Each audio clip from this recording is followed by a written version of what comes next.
Hi guys, this is Chipmate Janry Serum at your service once again. In today's vlog, we will be discussing an important equipment on board our vessel. It is a mandatory requirement of SOLAS Chapter 5, Safety of Navigation, for a vessel to carry, in which this type of equipment can measure the depth of the water below the base of the keel. It is also a mandatory requirement for all vessels of 500 gross tonnage and above engaged on international voyages. So this type of equipment is what we call as echo sounder. Alright guys, so we have our echo sounder. Its brand is Spiri Marine ES5100. So I will be demonstrating to you how to basically operate this one. No? So advanced operation, we will not dwell with that, but instead we are going to discuss only about simple basic operation of our echo sounder. By the way guys, echo sounder is also called as fish finder. Okay, so we have to first turn it on by switching the on button here. Okay, so let's turn it on. Right, so it's already on.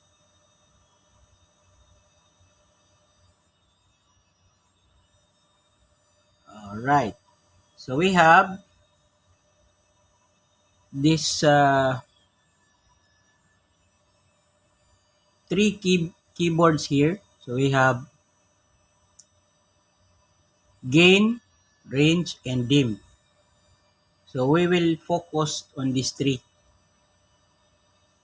Okay, so our current depth is 9 meters. So by the way, our measurement is in metric system. Okay, because there are also echo sounders in which they have a reading on English system, feet or fathom. So on our echo sounder, we have in meters. Alright, so we have 9 meters. So the depth of the water below the base of the keel on our present location, since we are at the anchorage, is only 9 meters. Right. So this one is the range. No? So the range is 200. Okay, which means that the echoes produced by the echo sounder will reach until 200 meters. But since we have only a depth of 9 meters, so that is why you can see here, this one is the depth of the water. So it's quite small. Huh? So we should use the appropriate range. So in this case, since we have 200, then we should reduce it. Right. So by simply clicking the reduce button. Okay, so we have 10 meters. So since we have an initial reading of 9 meters, so we will be using the 10 meters. So now we have a much more clearer picture. So this one is the bottom part of the ship. Okay? So why is it that the echo sounder measures only the depth of the water below the base of the keel? Simply because the sensor is located at the base of the keel, forward part of the vessel. That is why it measures only the depth of the water below the base of the keel. So again, we are using the appropriate range, which is 10 meters. Okay. So you can also determine the appropriate range to be used by simply looking at our chart, no? Or 8 days. We can determine the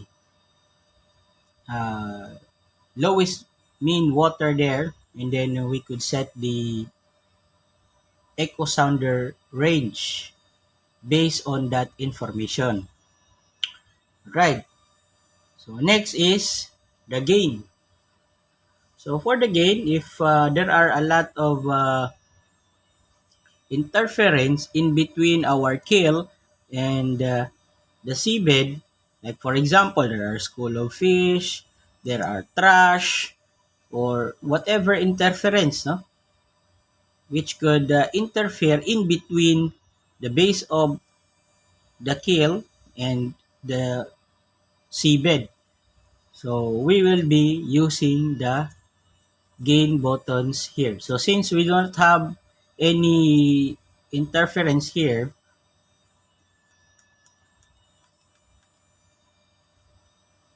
so I will be reducing it.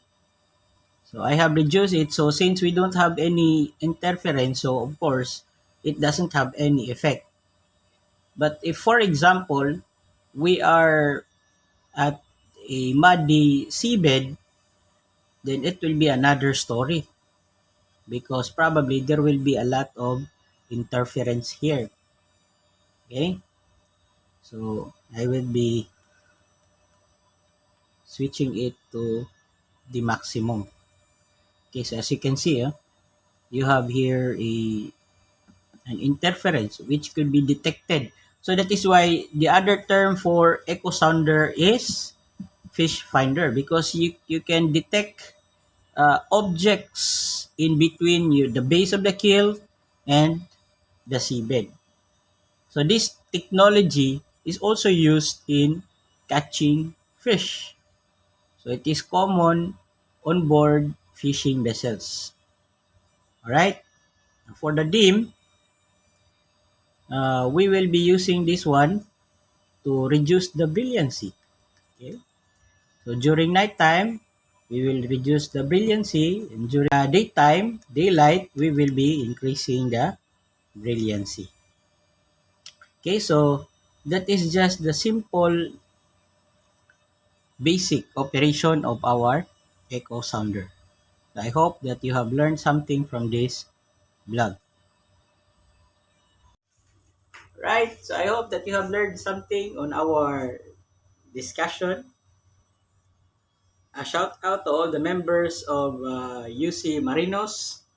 And I would like to greet a happy birthday on our beloved instructor, Captain Armando Briones. Happy birthday to you, sir. I have greeted you many times because your Facebook has different birthdays, but I believe that yesterday or the other day was your real birthday. So happy birthday, sir.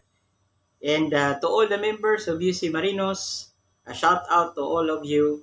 Just comment down below in order for me to shout out you on the next vlog that I will be making.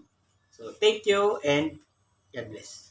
Fly high butterfly. Par-par-chi, pa-pa-paru-paru-chi. Par-par-chi, pa-pa-paru-paru-chi.